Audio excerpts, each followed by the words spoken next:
साथियों, इन मासूम बच्चों के परिजनों के प्रति भी हमारी गहरी संवेदनाएं हैं। शोकाकुल परिवारों के प्रति हम सहानुभूति भी व्यक्त करते हैं। आज से ठीक 3 साल पहले सितंबर 2022 के अंदर इस संगठन की टीम एक वैचारिक संघर्ष के साथ रखी गई थी। 16 सितंबर 2022 की वो ऐतिहासिक तिथि जिस दिन हमारे संगठन के प्रदेशाध्यक्ष महावीर जी यादव और प्रदेश महामंत्री उपेंद्र जी शर्मा चित्तौड़गढ़ की धरा पर पधारे थे और हमने एक औपचारिक सेमिनार के रूप में आयोजित किया और धीरे धीरे वहीं से अपना संगठन का बुनियाद शुरू हुआ था। सबसे पहले कपासन में उप शाखा का गठन हुआ, उसके बाद में बेगू के अंदर उप शाखा का गठन हुआ।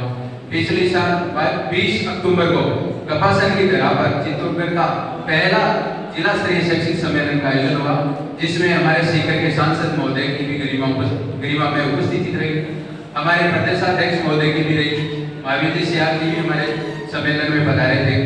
उसी से एक नई ऊर्जा का संचार, एक नई उम्मीद और एक नई आशा की किरण का संचार चित्तौड़गढ़ जिले में हुआ।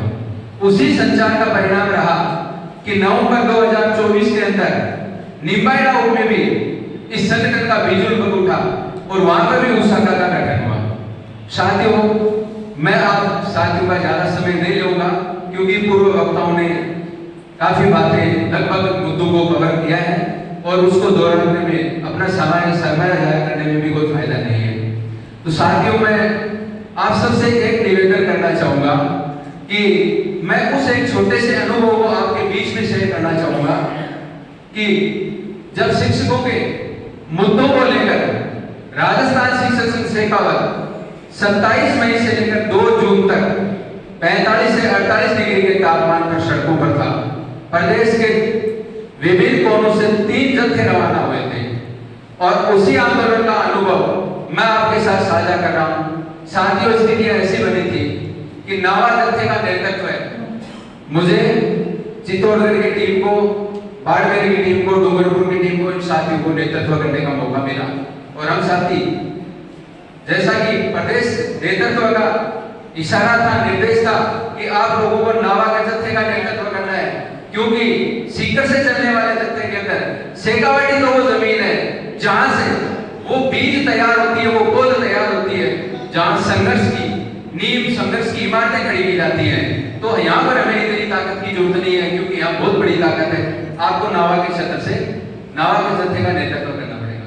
साथियों, हमने शुरू किया, नया क्षेत्र था, नया अनुभव था और एक मन के अंदर हल्का सा डर भी था कि काश शिक्षक समुदाय हमारे साथ आएगा नहीं आएगा। साथियों, जैसे हमने शुरू किया नावा का जत्था, पहले दिन हमारे साथ लगभग 250 से 300 टीचर हुए थे, जिसमें नागौर के साथियों का भी काफी सहयोग रहा। लेकिन अगले दिन हम संख्या के अंदर धीरे धीरे 50 पर आ गए। फिर उससे अगले दिन हम लगभग 30 से 35 हम निराश होने लगे। हमने प्रदेश कार्यकारिणी के लोगों से कहा कि सर क्यों नहीं इस जत्थे का विलय सीकर के जत्थे में कर लिया जाए। लेकिन संगठन के पदाधिकारियों ने साफ कहा कि आप 5 लोग बचो तो भी आपको पैदल चल रहा है, नावा से ही जत्था जत्थे को जारी रखना है। साथियों, हमने उसको स्वीकार किया, नागौर के साथियों से भी निवेदन किया। मुझे बड़ी प्रेरणा मिली, जो जिला साक्षरता अधिकारी के पद पर विराजमान है, संगठन के नागौर के जिला अध्यक्ष अर्जुन जी लोमरोड बहुत संघर्षशील आदमी है, इतने व्यस्त शेड्यूल के आदमी है, नाथुराम विद्या ट्रस्ट के अध्यक्ष भी हैं, भारतीय किसान यूनियन के जिला अध्यक्ष भी हैं और राजस्थान शिक्षक संघ शेखावत के जिला अध्यक्ष भी हैं। उनसे मुझे ये चीज सीखने को मिली कि वो व्यक्ति डे फेस्ट से लेके यानी 27 मई से लेके सुबह 6 बजे से लेके और 2 जून शहीद स्मारक पर जब अपन ने प्रदर्शन किया था, अपना धरना था, उस 5 बजे तक के टाइम में उस सर ने, अर्जुन जी ने 1 मिनट का किसी भी तरह का कोई बहाना, कोई सहूलियत नहीं चाहिए। लगातार अर्जुन जी, जिनकी उम्र मेरे विचार से लगभग 55 से ज्यादा थी, वो लगातार अपने आंदोलन के साथ पैदल चल रहे थे। साथियों, निराश आने लगी, हम पैदल चले, लेकिन धीरे धीरे हमने क्या किया कि जैसे हमारे चौक चौराहे वगैरह आए तो हमने नुक्कड़ सभाएं वहां पर शुरू कर दी और वही साधारण भाषा में उन लोगों के सामने हमारी पीड़ा को रखना शुरू किया। जैसे जैसे ये अपनी बातें जनता के बीच में जाने लगी और ये शिक्षक आंदोलन जन आंदोलन का रूप लेने लगा, तो स्थिति ये हुई कि जो सत्ता में बैठी हुई प्रदेश की सरकार की उनके पसीने भी छूटने शुरू हो गए कि ये जन आंदोलन बनने जा रहा है। लगातार सीआईडी की टीम के कॉल हमारे पास आ रहे थे, हमारे सीनियर साथियों के पास आ रहे थे कि कैसे भी करके इन लोगों को क्या किया जाए, दबाया जाए। चित्तौड़गढ़ से मेरे पास उस यात्रा के दौरान कम से कम 3 से 4 दिन में 2 से 3 बार कॉल आते थे, आपका क्या उद्देश्य है, आप क्यों कर रहे हो, आप क्या करोगे यदि सरकार मांगे नहीं मांगेगी। तो हम तो एक ही कहते थे, जहां सरकार हमें रोकेगी वहीं बैठ जाएंगे पड़ाव डाल के, सीधी सीधी बात ये। तो धीरे धीरे आंदोलन से बहुत कुछ चीजें सीखने को मिली। जैसे ही जन आंदोलन का रूप लिया तो सरकार दबाव में आने लगी। उसी आंदोलन के भाई 2 जून के दिन जब शहीद स्मारक पर अपना बड़ा प्रदर्शन था, उस दिन महामंत्री जी के पास कॉल आया उसका शिक्षा मंत्री जी के असिस्टेंट का, बोले मंत्री जी तो कोटा है। तो उन्होंने कहा कि मंत्री से नीचे स्तर से हम किसी से बात नहीं करेंगे। बोले कोटा है तो कोटा से आ जाएंगे, हम तो 6 दिन से पैदल चल रहे हैं, 7 दिन बैठे रहेंगे, 8 दिन बैठे रहेंगे, क्या फर्क पड़ेगा। वो साथियों संगठन का एक ऐसा एक्सपेरिमेंट था, लगभग मैं ये दावे के साथ कह सकता हूँ कि राजस्थान शिक्षक संघ शेखावत प्रदेश में ऐसा संगठन है जो 1000 शिक्षक टीचरों को जब चाहे आधी रात, तपती धूप, तपती गर्मी, तपती वर्षा, मतलब भारी बारिश के बीच भी कॉल कर दे तो सड़कों पर एक कॉल में लगा करा सकते हैं। ये आप लोगों की ताकत है। अभी गैर शैक्षणिक कार्यों को मुद्दों को लेकर सभी साथियों ने काफी बातें, साथियों शुरू के अंदर अपन बातें करते हैं कि शिक्षक शेखावत के साथी बहुत जाबाज सिपाही है, वो आप भी बन सकते हो, वो उनकी यूनिटी है, वो उनकी एकता है।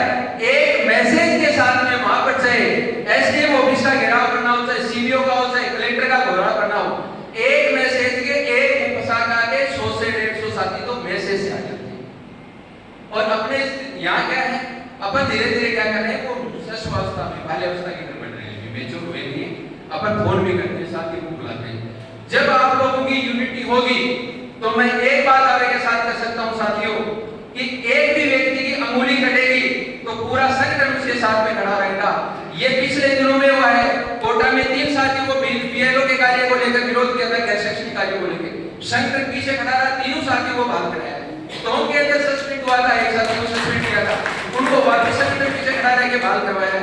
नागौर के अंदर उस टाइम तात्कालिक जो शिक्षा निदेशक हुआ करते थे सौरभ जी स्वामी, उस जिला कलेक्टर सौरभ जी स्वामी ने आदेश निकाल दिया, उनके भी अंदर ईगो आ गया क्योंकि संगठन के पदाधिकारियों से बहसबाजी हो गई। इस वजह से उन्होंने कहा कि बोले मेरा ईगो हट हो गया, उन्होंने सस्पेंशन का आदेश निकाल दिया। 3 गंगानगर के साथियों को सस्पेंड किया गया था, संगठन उनके पीछे जी जान से खड़ा था। 3 साथियों को हमारे प्रदेश अध्यक्ष महावीर जी, प्रदेश महामंत्री उपेंद्र जी शर्मा, संघर्ष समिति के प्रदेश संयोजक ओखरमल जी, जो हमारे बीच में एक युवा विरोधा, एक संगठन के बहुत मजबूत करनेवाला श्रवण जी पुरोहित, बड़े दुख के साथ कहना पड़ रहा है कि वो आज हमारे बीच में नहीं है। उन लोगों की वार्ता उस टाइम के जो शिक्षा सचिव थे नवीन जी जैन साहब, शिक्षा मंत्री बीडी कला जी और ये अपना शिक्षा राज्य मंत्री जाहिदा खान, इनके साथ हुई। बहुत बड़ा संघर्ष किया लास्ट में, उसी जो जिला कलेक्टर था स्वरूप स्वामी, उसको आदेश निरस्त करने पड़े और उन साथियों को बहाल कराने पड़े। साथियों आपकी यूनिटी है, सिर्फ आपकी यूनिटी है जो आपके हिंदू को और आपके संघर्ष को मजबूत कर सकती है। बाकी कोई सहारा आपको मजबूत नहीं कर सकता, कोई भी दुनिया की